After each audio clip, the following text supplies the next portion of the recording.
சிக்னலை க்ராஸ் பண்ணி வந்தால் இங்கே ஒரு கஃபே கடை, ஒரு பாக்கெட் ஷவர்மா ஒன்று வாங்கிட்டு ஃபர்ஸ்ட் டைம் ட்ரை பண்ணுற பாக்கெட் ஷவர்மா வேறு லெவலில் இருந்துச்சு.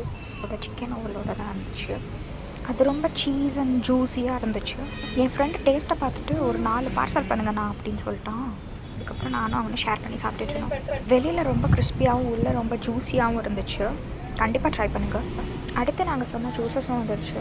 நான் ஒரு ஆரஞ்சு ஜூஸும் என் ஃப்ரெண்டு ஒரு ப்ளூபெரி மொஜிட்டோவும் ஆர்டர் பண்ணியிருந்தான். ப்ளூபெரி மொஜிட்டோ சாப்பிட்றதுக்கு சக்கத்தாக இருந்துச்சு, ரொம்ப ஃப்ரெஷ்ஷாக இருந்துச்சு. ஆரஞ்சு ஜூஸை கண்டிப்பாக ட்ரை பண்ணிடாதீங்க இந்த கடையில். பழைய ஆரஞ்சு போல் அதை தான் ஜூஸ் போட்டு தந்துருந்தாங்க. கண்டிப்பாக ஆரஞ்சு ஜூஸ் வேணாம். ப்ளூபெரி மொஜிட்டோ மஸ்ட்டு ட்ரைன்னு நான் சொல்லுவேன். பில்லை பே பண்ணுறதுக்குள்ளே 240 பில்லு. அந்த ப்ளூபெரி மொஜிட்டோவும் பாக்கெட் ஷவர்மாவும் வேறு லெவலில் இருந்துச்சு.